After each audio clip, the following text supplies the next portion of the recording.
Alam naman nila eh. Yun ang problema.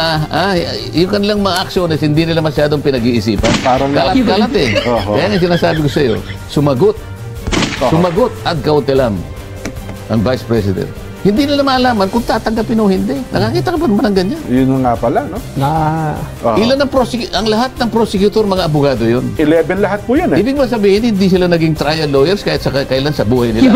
Alam nila na kapag ka may dinimanda ka at sasagot yun, meron kang kopya na ibibigay niya bago niya i-file sa court. Yun ang proseso eh. Ba't di mo tatanggapin? Kamuntik nang lumubog ang araw bago tanggapin. Pero parang hindi nila kasi pinag-iisipang mabuti ang mga actions nila. Yun ang nakikita ko eh. Alam na nila na merong impeachment. Dapat hindi na nila itinuloy. Hindi na nila binigay sa ombudsman. Magkakaroon ng ibang signal yun eh. Bakit nakipag-unahan pa kasing magbigay sa ombudsman? Ayun. Alam naman niya eh. Pagkatapos na limbawa, maging guilty, tsaka nila ilabas. Oo nga po. Doon pa lang mag-uumpisa si Ombudsman Martires. Alam naman nila eh. Yun ang problema. Yung kanilang mga actions, hindi nila masyadong pinag-iisipan. Kalat-kalat eh. Nung tinanong sila, sino ba ang defendant? Hindi raw sila ang defendant. Bakit hindi sila? Sila yung representative ng tao. Pagka-criminal, makikita mo, people of the Philippines versus blah blah blah. Ang kalaban mo, buong mamamayang Pilipino. Okay. Di ba? Eh, sino ba representative ng Pilipinas? Eh, di mga mababatas. Di mababatas. Silang gumawa ng report. Pagkatapos tatalikurin mo yung pananagutan, hindi kami ka-independent. Hindi kami kanya yung complainant. Hindi pwede yun. Plaintiff people of the Philippines. Di ba? Oo nga po, ano? Ang impeachment is not a criminal process, but it is a political process. Ayun. Ngayon, kaya ako binabanggit ito, alam din naman siguro ni Congressman Chua. Ayun po, abogado naman si Kong Joel eh. Na ang parusa lang doon, removal and disqualification. Yes po. At saka lang papasok yung kriminal. Eh bakit niya inuna kagad? Ba't hindi muna niya hinintay? Hinintay niya muna sana yung impeachment, hindi niya binigay kay Ombudsman Martires. Sasabihin lang naman hindi naman ako magpapail ng mag-iimbestiga lang ako, di ba? Tama. Siguro kanya, ina-anticipate ko na baka sakaling ang malalakas ang ebidensya ninyo. Ngayon pa lang nangangalap na ako kung talagang malakas ang ebidensya nyo. Kaya ako siya pinasasagot. Dito lang makikita mo mukhang nabigla ho sila. Hindi, dito lang makikita mo meron ng pagkakasala tungkol dun sa forum shopping eh. Pinatatanggal mo na nga dun. Meron pang kalakip na doon. Pagkatapos, tinira mo na kagad sa ombudsman. Ano ba talagang gusto mo mangyari, di ba? Nako. Tapos pinahihinto mo pa yung isa. Ito pa. Sen, yaman din lamang saan na ba yun? Ang tagapagsalita po ng ano tawag ito, yung prosecution team. Nason?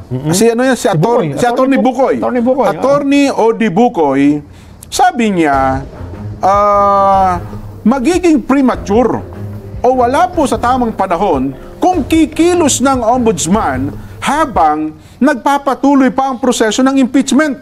Tinukoy daw po niya ang Republic Act 6770 o ang Ombudsman Act of 1989 na nagtatakda na hindi saklaw ng ombudsman ang mga impeachable officials.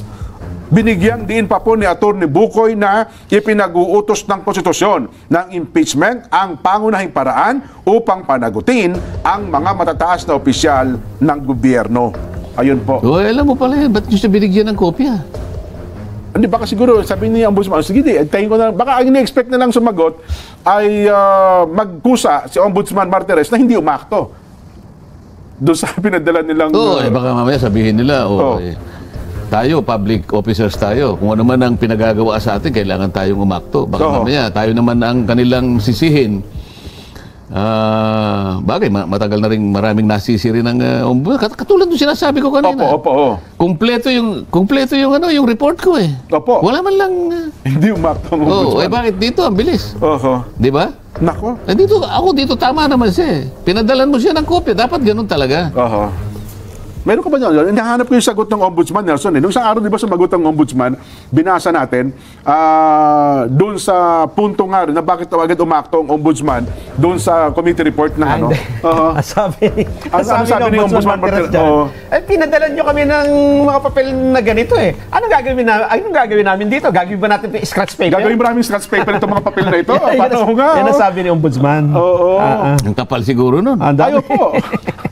Buti hindi niya sinabi, kayo naman, sala kayo sa lamig, sala kayo sa init, sala kayo sa lamig eh. Di ba? Pag hindi ako umakto rito, magagalit kayo. Pag umakto ko, nagagalit kayo rin. Ano bang gagawin ko rito? Ayun na nga.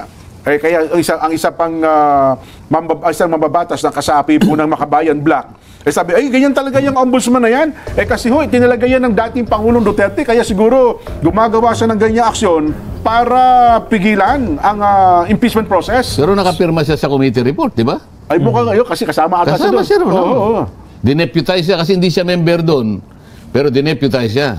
Ganun mo ba? Oo. Kasi napuna natin yun, di ba? Oo. Na bakit siya Bakit siya nakakapag-motion? Oo nga po. Ako raw, hindi ako miyembro. Oo. Siya raw dineputize. Ayun, kaya pala.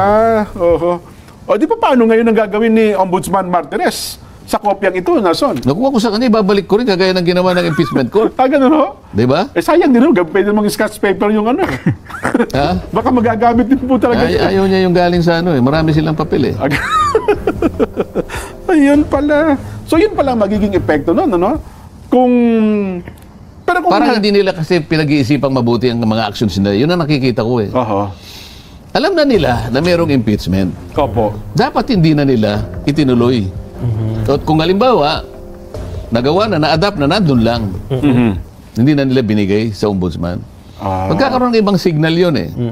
Kasi ang ombudsman, kung hindi ko naman gagalawin ito, sinasabi naman niya, anticipatory lang naman ang sa akin eh. Opo. Hindi naman nagpapail pa eh. No? Hindi naman ako nagpapail eh. Alam ko yung tungkulin ko eh. O kesa naman sa mabansagan na kung hindi man lang ako gumalaw. Oo nga naman, ano? Di ba? Nag-iimbestiga lang ako. Ano naman ang sama kung ngayon pa lang kumakalap na ako. Nga. Kaya lang naman sila nag-react ng ganyan nung tinanong sila, sino ba ang defendant? Hindi raw sila ang defendant. Bakit hindi sila? Sila yung representative ng tao. Pagka criminal, makikita mo, people of the Philippines versus blah blah blah. Opo. Ang kalaban mo, buong mamamayang Pilipino eh. Okay. Di ba? Sino ba representative ng Pilipinas? Di mga mambabatas May po. mamabatas. Silang gumawa ng report. Pagkatapos tatalikurin mo yung pananagutan, hindi kami ka-independent. Hindi kami kanya yung complainant. Hindi pwede yun. Plaintiff people of the Philippines. Di ba? Oo nga po, ano? Ay, nako. Di pa paano gagawin natin na dito ngayon, Nelson? So, anong gusto ba nila? Hindi talaga gagalaw ang ombudsman matapos na tanggapin yung committee report? Ganun ba ibig sabihin? So, yan nga yung kawalan ng matibay ngayon na mga mekanismo. Pagka ganyan pala, nagkakalabuan, saan pupunta yung ombudsman? So, imbes na maging stable yung ating justice system, di ba? Nagiging tagilid eh. Ito naman, Sen, ang ano. Kasi sabihin na natin na wala talagang karapatan ang ombudsman na gawin ito, ha? Pero kung matibay ang ebidensya mo, Sen, na mabigat talaga, na kahit ombudsman sasabihin niya, tama yung yung kaso nyo. Siguro hindi ka matatakot na imbestigahan ng ombudsman nyo, hindi ba?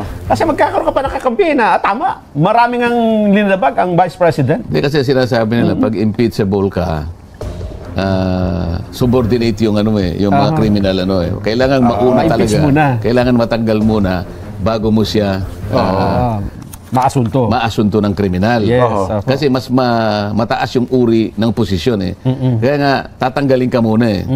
Merong paggalang sa posisyon mo. Hindi siya basta-basta maakusahan habang nasa pwesto siya.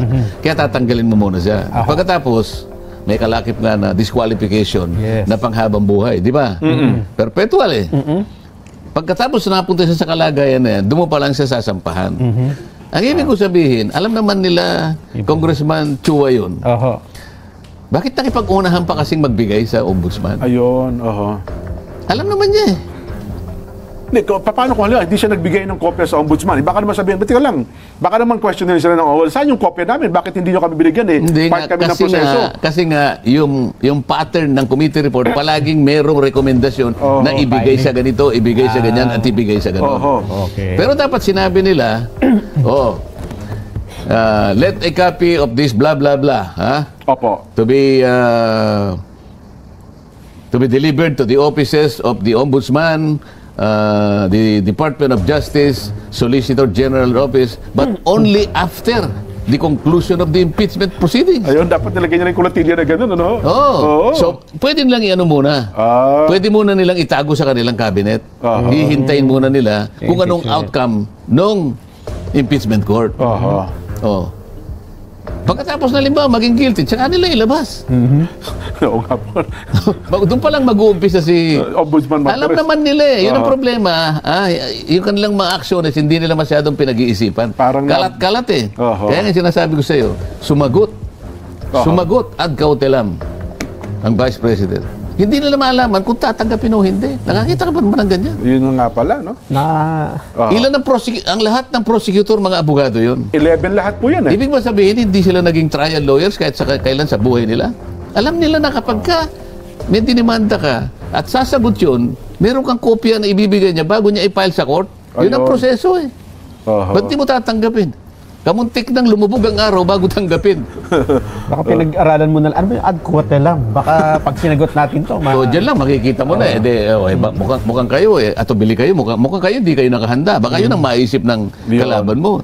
Kapag ikaw nakikipaglaban ka sa legal, huwag mong bibigyan ng kahit anong pananaw yun na medyo ikaw parang hindi ka handa, no? Hindi ka handa o ano. Kailangan palagi kang... Parang nangangapaan niya kalabang ko, Oo, lalakas ang loob nun. Nako, Pag lumakas ang loob nun, tsak. Nako. Sagasa lahat yan. Anyway.